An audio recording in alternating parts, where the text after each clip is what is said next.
Yo guys, what up and welcome to Crouch Block. For today's video we're going to be doing a review slash overview of Marvel's Spider-Man PS4 title. One thing I want to get out of the way is that I do like this game and I like it quite a bit, but my opinion of the game did change between playthrough 1 and playthrough 2. You can find my full playthrough on my main channel. You can find it by searching Ginger Senpai or following the link in the description. The first thing I actually want to start off talking about is the graphics. I do think this game looks fantastic. I actually very much enjoyed traversing through New York in this game. Tied with actually traveling through the map is the web swinging. Is it good? Yes. Yes, it is good. To put it simply, it's an engaging enough way of traveling for me to not often get bored and resort to fast travel. The one thing I would like to mention is that yes, the graphics are quite good, but if you do happen to pay close enough attention to inside of buildings or certain venues, it is kind of empty of signs of life. This is possibly due to the world being rather sizable and detailed enough that using computing power on some furniture seems a bit pointless. Nothing really major, but that does end up lending itself to feeling somewhat lifeless. Coupling with the graphics and detail of the world is the graphics and detail of the characters. The character models are close enough to real life where I could see someone forgetting that these are not actually people. I believe this is an attempt to make players at the time more invested in the characters and grow attached to them, and it does a great job of doing just that. As I said earlier, my opinion of this game has shifted from my first and second playthrough. On my first playthrough, I would have given this game maybe not a perfect 10 out of 10, but for sure pretty up there. This is probably due to me, like a lot of other people, being a Spider-Man fanboy. Because of that, it's very possible I was blind to a lot of things I'm just not a fan of now. Mind you, these flaws are not crazy, nothing that makes the game go to like a 3 out of 10 or anything like that, but if I were to give this game a score right now, I'd probably give it something like a 7 out of 10. In this video, I won't be talking about everything this game has to offer, but I'll try to hit on what I can. Since we have the look of the game out of the way, let's talk about how it plays, or the combat.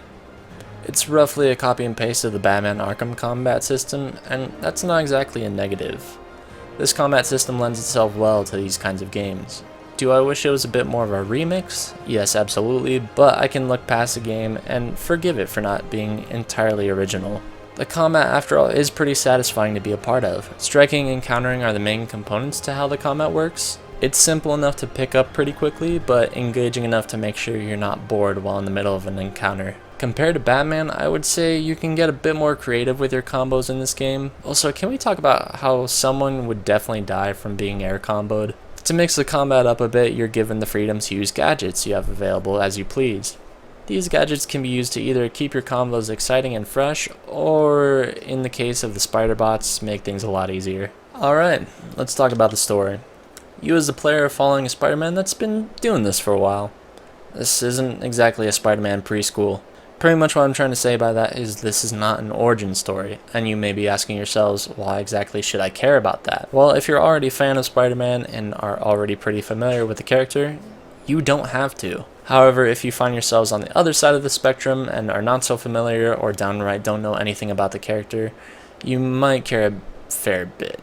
I have made this point in a different video, but if you don't know what motivates Spider-Man to do the right thing, what fuels him to help or save people from evil, or sometimes even themselves, some of this can be a bit hard to swallow or far-fetched. With that being said, I appreciate the fact that this game's not just another origin story. It helps people that are already fans of the webhead to not get bored with things they already know too much about. This is the part where we get into a bit of spoilers, so prepare yourselves. I'm not going to be talking about the story in its entirety, just some things I'd like to mention. The first thing I'd like to talk about is Mr. Negative, or Martin Lee. Martin Lee is someone Peter respects greatly, which is a bit of a sour note when you find out he's one of the major movers and shakers of this world. He wants revenge against Norman Osborn for turning him into the monster he never wanted to be and ultimately being a part of the reason his parents are dead. Finding all this out hurts even more because we ourselves have seen how much of a kind person Martin Lee is, or I guess can be. He's not just a friend to Peter, but Aunt May as well. He's the reason Aunt May has a job, and the reason many homeless people are off the streets. Finding out Martin Lee is Mr. Negative is a big hit because it's such a stark contrast to the person we knew. To sing somewhat of a similar note to Martin Lee is Otto Octavius. Otto is someone Peter works closely with, someone Peter looks up to and downright worships. Otto's nearly like a father to Peter. Seeing Otto's descent from struggling scientist to madman is that much more crippling, because we were with him every step of his descent. Sure, finding out Martin is off his rocker is one thing, but when we find out who he is, we realize he was evil the entire time. On the other hand, with Otto, that's not the case. We're slowly losing him. We know the person he was before he lost himself. We feel guilty because we couldn't save him before it was too late. Otto and Martin's goals align at the point of Norman Osborn. The difference between Martin and Otto from the viewpoint of the player is, as I said earlier, we see the fall of Otto, but with Martin, he was already corrupted. You do what you think is best, Doc. It's all any of us can. Peter? Even when it hurts like hell. Peter, where are you going? Peter? Peter! To push along the story, let's talk about the consequences or world ramifications. A bit further into the story, there's the plot of the Devil's Breath. Devil's Breath is something released onto the world and has major effects. People are getting sick, very sick. Some even to the point of dying. This is shown very well that things are changing for the worse, that this is serious. This game does a fantastic job at conveying the sense of urgency in cutscenes, at least as far as I remember. The thing I don't remember, however, is if the gameplay reflects this sense of urgency as well. With that aside, this in turn motivates the player to keep pushing forward, to save the world that they're protecting.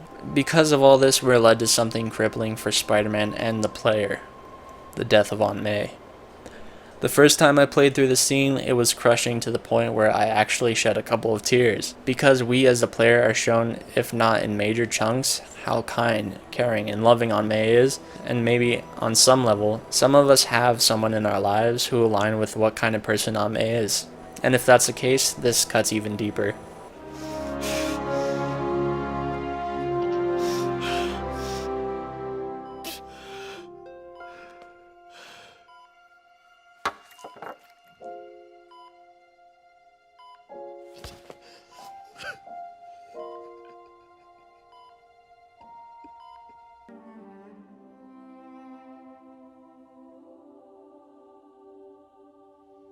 These elements, this tale, this story that this game is taking us through is one of the reasons I played through this game for a second time.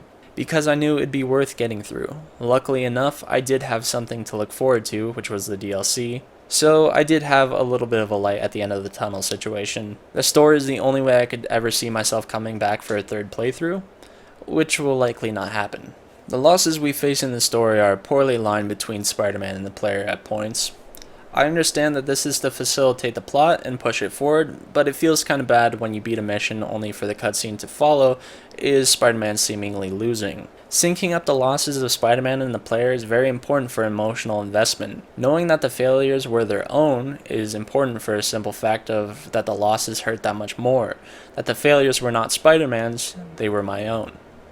I understand that there's many other games that do the same thing, but it's something I'm noting, because I feel it's important not to have this disconnect in the first place. Now that I talked about world ramifications, let's talk about the world itself.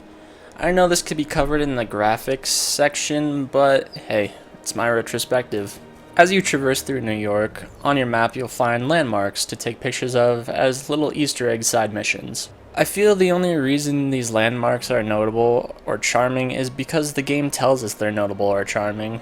And maybe it's a case of getting so engrossed on progressing the game forward that we forget to appreciate the world around us. I would say, apart from specific spectacles, the world that we're in feels pretty lifeless. It tries its best and it does fairly well, but there is not much really happening apart from crimes we have to attempt to stop. I would say the best counterpoint to this would be the costume party. I talked before about how losing Otto slowly throughout the course of the game is powerful because we're with him every step of the way. Once we realize Otto's too far gone, we have to turn our backs to the person we so greatly cared for. This ending is not satisfying. It's not meant to be satisfying, and I love it for that. An ending where not everything wraps up perfectly shows that there's consequence to actions, that there's a price to pay for making choices that no normal person should have to.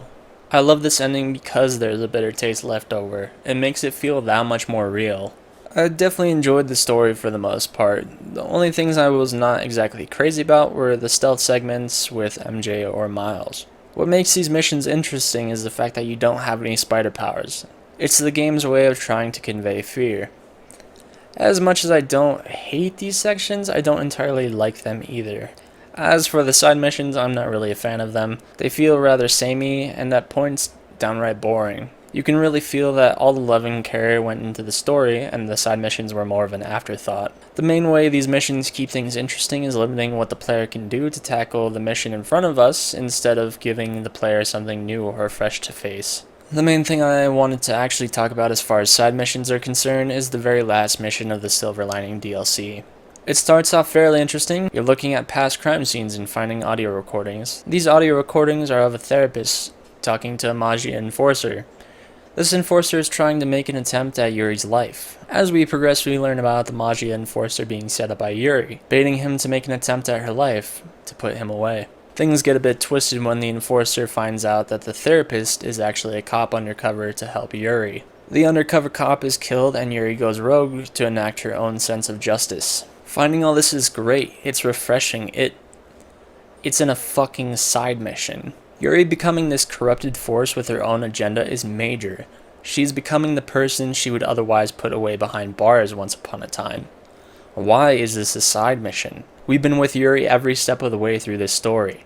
We see her start to go off the deep end as the story of the DLC plays out. This being a side mission poorly reflects how important her corruption is and how important she is to Spider-Man, not just as an ally, but as a friend. I think this is a great mission. I just feel it's a bit more deserving than a wrap-up side mission. You do what you have to do, and I'll do what I have to do. Goodbye, Spider-Man. So let's talk about what you're left with. You're left with a very good story that does not always drive home Spider-Man failures as being your own. You're left with combat that is decent and engaging enough to keep you focused, but at points you might find yourselves on autopilot. You're left with missions that only mix things up by taking away freedoms of the player. You're left with a beautiful world to traverse, but if you take a closer look, you realize it feels rather lifeless. I think with everything I've covered, this solidifies this game being a 7 out of 10 in my head. If you don't entirely agree with my points, that's more than okay. You're welcome to your own opinion. However, I hope you found my retrospective enlightening, and if you have anything to note in the comments below, please do so. Thanks for watching, guys. I'll see you later.